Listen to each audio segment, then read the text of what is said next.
Hola queridos estudiantes, esta es la segunda parte del video de la clasificación de los polímeros. Aquí veremos algunos ejemplos de polimerización por adición y polimerización por condensación. No se lo pierdan. Veamos otro ejemplo para lo de polimerización por adición de un material que todos conocemos, que es el teflón. El teflón es un material que se genera a partir de una unidad monomérica de tetrafluoroetileno. El tetrafluoroetileno es muy similar al etileno. El etileno, ¿se acuerdan que lo vimos la clase pasada? Que es el alqueno más sencillo, el de 2 carbonos. Solo que en este caso los hidrógenos del etileno se reemplazan por átomos de flúor. Al reaccionar forma el politetrafluoroetileno, que es mejor conocido como el teflón. Este compuesto se descubrió accidentalmente, como muchos de los polímeros que vamos a ver, cuando un científico de la compañía de DuPont, esta compañía es una compañía americana que se creó en 1802, creo, intentaba hacer un nuevo refrigerante con tetrafluoroetileno. No sé si sepan que antes se usaban los clorofluorocarbonos como refrigerantes, a que Mario Molina, un ingeniero químico mexicano, descubrió que eran los responsables de los agujeros en la capa de ozono y por cuyo descubrimiento ganó el Premio Nobel de Química en 1995. O sea, esto lo tienen que saber sí o sí. Una, porque pues Mario Molina es mexicano. 2, porque es ingeniero químico. Y 3, porque es el único mexicano que ha ganado un Premio Nobel de Química en Ciencias, ¿no? O un Premio Nobel en Ciencias. Bueno, el punto es que en DuPont estaban investigando el efecto refrigerante del tetrafluoroetileno, que es un gas, y notaron que el tanque que lo contenía marcaba una presión muy baja, lo que significaba que estaba vacío. Pero entonces la persona que estaba haciendo este experimento se dio cuenta que el tanque pesaba, o sea, que como si siguiera conteniendo algo. Entonces lo que decidieron fue romper el tanque y ver qué había pasado. Y descubrieron un material blanco que tenía una consistencia cerosa. Y haciendo los análisis, descubrieron que el compuesto se había polimerizado y que el hierro del tanque había funcionado como catalizador. Entonces, imagínense, o sea, están en una empresa de polímeros. Esta empresa de DuPont genera investigación, pero entonces esta investigación no la genera así como que para ayudar al medio ambiente, sino más bien para producir ganancias, ¿no? Y para ellos no hay como decir, es que mi reacción no me funcionó, me salió algo raro, no. Tienes que reportar qué es lo que te está generando y tú como ingeniero químico darles ideas de en qué se puede utilizar. O sea, una empresa, si ustedes van a poner una empresa, tienen que tener esa mentalidad de que ningún residuo se va a generar, todo se va a aprovechar y todo se va a vender. Entonces esta es la mentalidad que tenía DuPont y dijeron, bueno, es un polímero, ¿qué es lo primero que haces cuando descubres un polímero? Pues comenzar a medirle sus propiedades, ¿no? ¿Qué características tiene? La empresa patentó este material en 1941 y en 1945 se registró con el nombre comercial de teflón. Descubrieron que tenía unas propiedades muy buenas como aislante eléctrico, no se alteraba con la luz ultravioleta, o sea que era prácticamente inerte y es capaz de soportar temperaturas desde los menos 270 grados centígrados, que está muy cercano al cero absoluto. O sea, imagínense, o sea, menos 270 grados centígrados, hasta 270 grados centígrados. Y su capacidad más característica es la de antiadherencia. Se dieron cuenta que era un supermaterial. Como ven, este material fue descubierto por azares del destino, o no sé si todo el destino se unió para que Estados Unidos tuviera este tipo de suerte, cerca de la Segunda Guerra Mundial. Entonces este material se utilizó en el proyecto Manhattan. No sé si sepan qué es el proyecto Manhattan, si no, pues se los dejo de tarea porque es un proyecto bastante importante que se generó en la Segunda Guerra Mundial y que generó muchos conocimientos científicos. Entonces, nuestra pregunta, ¿el proyecto Manhattan no es el de la bomba atómica? Exactamente. Entonces ya les hizo Pablo su tarea. El proyecto Manhattan es el que se generó, el que invirtió Estados Unidos para generar la bomba atómica y poder ganar la Segunda Guerra Mundial. Entonces, gracias, Pablo. Bueno, entonces este material se utilizó en este tipo de investigaciones para recubrir los tubos que contenían el hexafluoruro de uranio, que es un material sumamente reactivo y uno de los componentes de las bombas atómicas. Entonces, imagínense la importancia de este material, ¿no? También se utiliza como recubrimiento de los cohetes y naves espaciales. Es un material bastante flexible, como ya les comenté, es antiadherente y no reacciona prácticamente con nada, por lo que se utiliza en medicina para las prótesis. ¿Por qué? Pues porque no va a reaccionar con los componentes de nuestro cuerpo, ¿no? Con las proteínas, con las enzimas, etcétera, y lo vamos a poder usar en prótesis. También se utiliza en odontología en algunos implantes dentales. Y bueno, el uso que más conocemos nosotros pues es el de los sartenes, ¿no? Ya sabemos, los sartenes de teflón. Y que por cierto, hace algunas semanas compramos un sartén. Bueno, este es un comentario extra para un consejo de profesora a alumnos. No vayan a comprar los sartenes Jade Cook porque se les pega todo a la semana. Entonces, nosotros tenemos una ollita que es una cazuelita que es de tefal, ese sí está hecho de teflón, y ya la tenemos desde hace 10 años y no se le pega prácticamente nada. Entonces, no crean en los comerciales esos de Jade Cook y sigan comprándole a Tefal. Y esta fue una mención no patrocinada por Tefal. Bueno, y entonces una pregunta para ustedes, los ingenieros del futuro. Si el teflón es el mejor antiadherente que existe, ¿cómo demonios se adhiere a los metales? Por ejemplo, a los sartenes y a las naves espaciales. O sea, imagínense que ustedes eran los científicos que trabajaban en DuPont y que les dijeran, no, pues descubrí un material, tiene todas estas propiedades, pero es antiadherente. Y entonces le dice a su jefe, bueno, y a ver, genio, entonces ¿cómo lo vamos a pegar al metal? ¿Qué harían? ¿Verán ahí? ¿Prendió su micrófono? Sí, podría ser antes de que se termine de llevar a cabo la reacción, porque se hace la propiedad antiadherente cuando ya termina la reacción, pero antes todavía no tiene como que todas esas propiedades, entonces se puede unir antes de que termine la reacción. Ajá, pero por ejemplo no se va a unir al metal, o sea, el polímero no se va, digamos que no tiene en su cadena un metal, una unidad de metal. O sea, una vez que se genera el polímero, pues ya va a tener así como dicen, su propiedad antiadherente, pero pues no va a reaccionar con el metal. ¿No podemos dopar el polímero y generar esa propiedad? ¿Podemos qué, perdón? ¿Dopar? Sí, dopar. O sea, meterle otros elementos. Bueno, el chiste es que tuvieron precisamente este problema ellos y dijeron, ¿cómo le vamos a hacer si este es un supermaterial? Y como dice José o Rodrigo, no sé cómo te guste que te digan, podrían hacer una reacción con otro monómero, pero entonces perdería todas sus propiedades, o sea, ya no tendría la propiedad de antiadherente, porque acuérdense que si modificamos los monómeros, pues el polímero va a tener otras propiedades totalmente diferentes. Entonces necesitamos que sea a fuerza el politetrafluoroetileno, o sea, no meterle otro monómero. Entonces lo que decidieron fue hacerle al metal microfisuras. O sea, lo que hacen es pasarlo por una capa de arena para que este metal tenga pequeños hoyitos, pero microscópicos. Y entonces ahora sí, cuando hacen la reacción sobre la superficie y el metal queda adherido. Bueno, no sería adherido, sería más bien como incrustado, ¿no? Es por eso, de hecho, esta técnica se ha ido mejorando a través de los años. En los años 60, si tenías un sartén de teflón y lo rayabas tantito, se le empezaba a desprender el teflón precisamente porque es un material antiadherente. Pero esa es la metodología que utilizan para lograr que se adhiera a las superficies metálicas. Hacer que se corroan un poquito, que tengan estas microfisuras y ahí que se vaya metiendo el polímero y se logre como tipo anclar, ¿no? Entonces esa es la forma en la que lograron los ingenieros de DuPont generar que el teflón se uniera a las superficies metálicas. Vamos al siguiente polímero importante. Ay, perdón, yo me pregunto, ¿para qué sirve la cinta teflón? Bueno, es que la usan mucho cuando es en plomería. Sí, claro. Mira, la cinta teflón tiene dos usos. El principal es como para evitar que... Vamos a regresar para que la vean. A la que se refiere su compañera... Ay.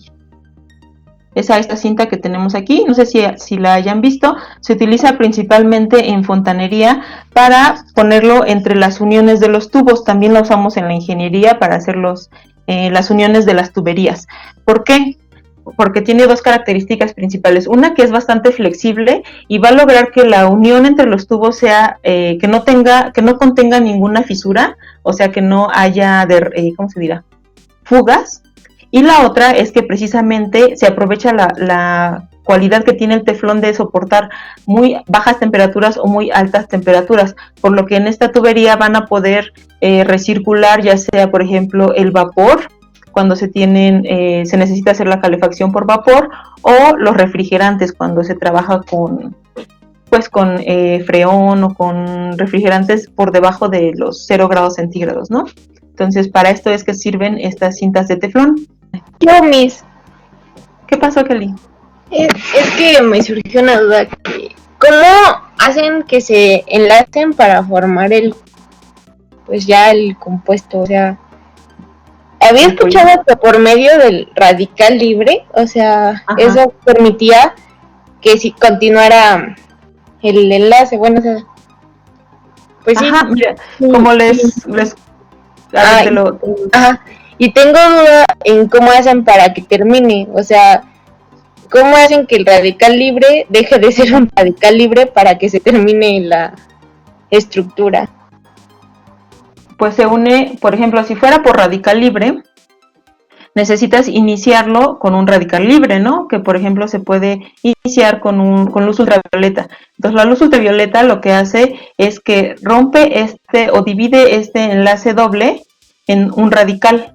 Un radical, para cada carbono va a tener un radical, o sea, imagínense un puntito aquí, ¿no? Entonces, este electrón va a buscar otro doble enlace. Aquí no puse 2 moléculas de tetrafluoroetano, pero es algo similar a lo que pasa aquí, ¿no? Tenemos este doble enlace. Aquí yo les puse el ejemplo de una reacción con un anión, pero imagínense que este es un radical. Entonces el radical va a reaccionar con el doble enlace y va a formar un radical en este otro carbono. Este otro carbono entonces va a reaccionar con este otro doble enlace y va a generar un radical en este carbono. Y así sucesivamente, o sea, va a ser como un efecto dominó. Entonces, esta reacción se llama polimerización por adición, porque se van adicionando los monómeros, aquí como lo ves. Entonces, este doble enlace pasa a ser un enlace sencillo. ¿Cómo se va a terminar la reacción? Pues cuando 2 moléculas o 2 cadenas de polímero que tengan una terminación con radical se unan en un enlace covalente. Entonces, esa es la forma. Gracias, Miss. No, de que entonces recuerden muy bien, recuerden que estamos viendo la polimerización por adición y que el otro tipo de polimerización es por condensación. Entonces ahorita vamos a pasar a la polimerización por condensación. Seguimos entonces con la polimerización por adición y vamos a ver ahora lo que es el policloruro de vinilo. Este compuesto nosotros lo conocemos como PVC. Entonces el policloruro de vinilo se simboliza con el número 3 en la clasificación de los polímeros por número y su monómero es el cloruro de vinilo, que es un doble enlace con un cloro. Entonces, este plástico, al igual que muchos otros, se obtuvo accidentalmente de la exposición de las botellas que contenían el cloruro de vinilo con la luz solar. Ya sabemos que la luz solar contiene los rayos UV y, como le comentaba a su compañera, pues se producen los radicales y entonces empieza a hacer la reacción de polimerización. Entonces un día un químico llegó y vio su botellita de cloruro de vinilo y dijo, ay, ¿qué es eso que está en el fondo, no? Y al final vieron que era pues el polímero. Este polímero tiene entre sus características más sobresalientes que es estable e inerte, por lo que se usa en aplicaciones donde la prioridad es la higiene, como en las tuberías de agua potable, en los catéteres, en bolsas para sangre, entre otros. Es muy resistente a la abrasión, eso también es importante que lo sepan, por lo que se puede utilizar en la construcción para las cañerías o la fontanería. Entonces aquí tenemos unos figuritas de lo que más se utiliza, yo creo que sí lo han visto, ¿no? De hecho también hay vasitos de yogur que están hechos de PVC. Entonces es otro material importante. Vamos a ver otro ejemplo. de polimerización por adición. Estos son los poliacrilatos. Los poliacrilatos están formados por ácido acrílico. Este es el ácido acrílico. Un ácido carboxílico con un doble enlace en posición alfa. Entonces, para los que no han tomado química orgánica o no la recuerdan, una función ácido carboxílico es cuando tenemos un carbonilo unido a un OH y del otro lado está unido a una cadena de carbonos. Entonces ese es el ácido carboxílico. Si el ácido carboxílico lo hacemos reaccionar con metanol, vamos a formar un éster. Un éster es aquel que tiene un carbonilo unido a un oxígeno, que este oxígeno va a tener una cadena de carbonos y del otro lado pues la cadena de carbonos normal, ¿no? Entonces por un lado tiene un oxígeno, por el otro lado tiene un carbono. Bueno, este se llama el poliacrilato de metilo y forma el polimetilmetacrilato. Este polímero se conoce comúnmente como el metacrilato o el acrilato. Entonces este se utiliza principalmente en estanterías porque es altamente transparente y es resistente a los rasguños, por lo que se utiliza como un reemplazo ligero del cristal o del vidrio y se utiliza en los faros de los carros, en la iluminación, en óptica, en los anuncios, etc. Ahora, si el ácido acrílico se trata con hidróxido de sodio, el hidróxido de sodio ustedes ya lo conocen, es esta base NaOH, o sea, se une aquí el oxígeno con el sodio y forma una sal. Entonces, a este proceso se le conoce como neutralización. ¿Por qué? Pues porque estamos haciendo reaccionar un ácido con una base. Se neutralizan y forman una sal. A este compuesto se le conoce como superabsorbente. Por el contacto con el agua, los iones de sodio se desprenden y forman el carboxilato. El carboxilato no es otra cosa que el oxígeno, o sea, el sodio se desprende, el oxígeno queda con una carga negativa aquí y se empiezan a repeler. O sea, todo este carboxilato que se encuentra aquí como ramificación se empieza a repeler. Y entonces, para evitar esa repulsión, lo que hacen es absorber agua y formar los famosos enlaces de hidrógeno o puentes de hidrógeno. No sé si hayan escuchado hablar de los puentes de hidrógeno. Entonces, para los que andan despistados y no saben qué es un puente de hidrógeno, son fuerzas electrostáticas que mantienen unidas a las moléculas. Estas fuerzas se dan entre un átomo electronegativo, por ejemplo, en este caso sería el oxígeno, y el hidrógeno. Entonces hacen una fuerza que no es tan fuerte como un enlace covalente, pero sí logra mantener unidas a las moléculas. Este polímero es altamente absorbente. Miren, si aquí lo notan en el vasito, lo tenemos en la parte derecha en estado sólido y en la parte izquierda una vez que absorbió agua. Entonces es altamente absorbente y su forma es muy parecida a la nieve, por lo que se conoce como nieve artificial. ¿Ustedes en qué utilizarían este poliacrilato de sodio? Si lo hubieran descubierto en el laboratorio, ¿qué aplicación le darían? Dice que es absorbente, ¿verdad, maestra? Sí, es súper absorbente. En pañales. Ya también. Adrián y Manuel y Sebas ya dijeron, la aplicación principal que se le da a este absorbente es en pañales. Entonces resulta que no es tóxico, o sea, es un polímero que no es tóxico y pues es altamente absorbente, entonces ya luego le vieron la aplicación en pañales. Y pues sí, es una gran industria la síntesis de poliacrilato de sodio. O sea que absorbe líquido, no solamente el agua. Absorbe el agua. O sea, también se utiliza para como agente de derrames, pero sí el derrame tiene que ser agua, porque pues precisamente se aprovecha que forma estos puentes de hidrógeno, ¿no? Creo que hasta de hecho se hace como gelecito, ¿no? Cuando se moja. Ajá. En los pañales, ¿no? Ajá, se le conoce como hidrogel. Entonces, el poliacrilato de sodio ya quedamos que es cuando se hace reaccionar. Puede ser que el polímero que esté formado, por ejemplo, el poliacrilato de metilo, lo hidrolicen con hidróxido de sodio y se genere el poliacrilato de sodio, o que se genere la reacción del poliacrilato de sodio con el acrilato de sodio. Ahora tenemos otro polímero superabsorbente que es el poliacrilato de potasio. O sea, lo único que cambia es de sodio pasa a potasio. Entonces, la única reacción que tenemos que cambiar es, en lugar de utilizar el hidróxido de sodio, vamos a utilizar el hidróxido de potasio. Este también es obviamente un superabsorbente y su principal aplicación se le conoce como lluvia sólida. Es usado principalmente en agricultura para combatir la desertificación o las sequías, ya que se colocan las raíces de los cultivos, como se ve en esta imagen, y cuando llueve absorbe el agua y la retiene hasta por 6 semanas. Entonces esta aplicación fue generada por un ingeniero mexicano y ya se está comercializando. Y no, yo creo que sí lo han visto, se conoce como el hidrogel, que ya les decía, y son estas bolitas que se pusieron de moda, que poníamos en los floreros, les poníamos agua y poníamos nuestra plantita, ¿no?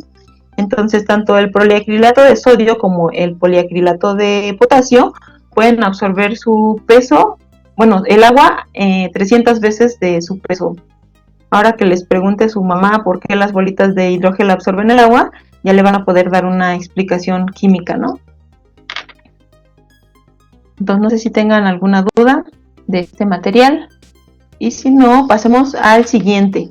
Seguimos en polimerización por adición y ahora vamos a ver el polibutadieno. Es sintetizado a partir de este compuesto, que como se dan cuenta, tiene más de un doble enlace y es el 1,3-butadieno. Este polímero se conoce como caucho sintético.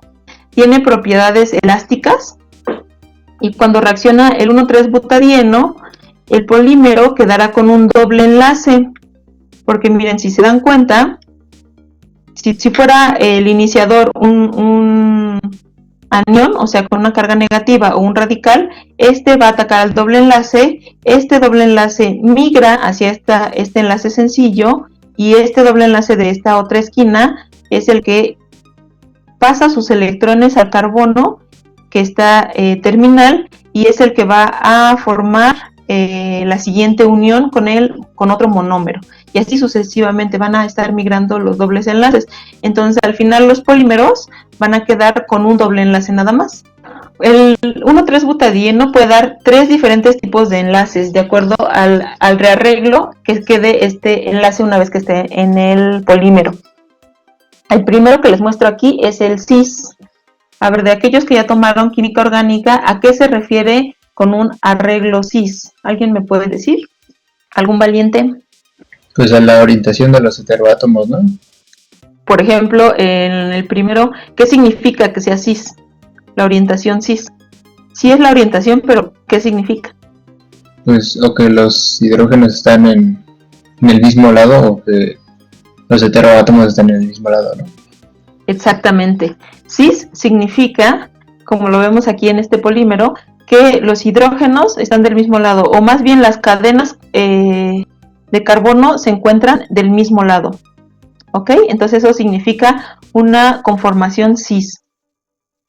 El otro tipo de polímeros es el trans, que pues por obvias razones, o sea, si este es el que está del mismo lado, esto va a estar en lados contrarios, ¿no? Entonces este es una conformación trans.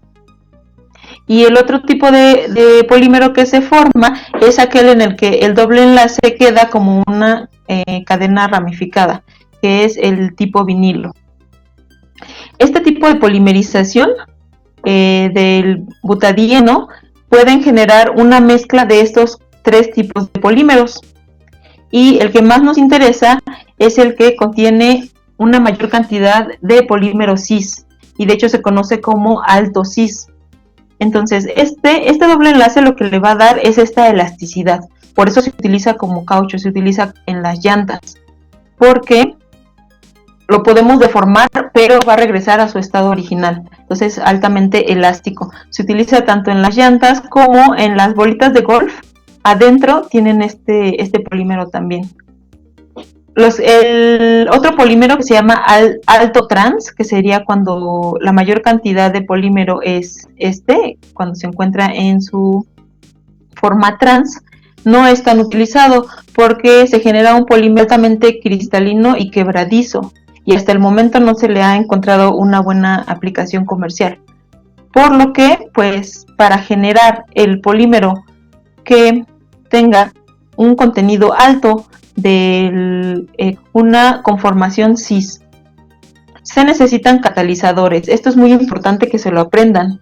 Este tipo de catalizadores se llaman catalizadores de Ziegler-Natta. Entonces apréndanse ese nombre porque si entran a una empresa de polímeros, este es uno de los catalizadores más importantes. Entonces es para lograr un polímero alto cis y son complejos metálicos, pueden ser de titanio como el que les presento aquí, pero hay otros tipos de metales que se utilizan. Y es importante, como ya les decía, que se lo aprendan porque fue un gran descubrimiento para el área de los polímeros. Incluso los descubridores, que fueron los profesores Sí y el profesor Natta, recibieron el Premio Nobel de Química en 1963. Lo que hacen es que este catalizador se une al doble enlace y estos grupos que tienen aquí unidos, que generalmente son grupos voluminosos permiten que la adición ocurra solo por una cara, por esta cara. Entonces va a llegar de este lado y va a poder generar un alto contenido del polímero en su forma cis. Entonces esta es una genialidad que se le ocurrió a los profesores Ziegler y Natta. Espero les haya parecido interesante este video y no se pierdan la continuación de la clase. Bye.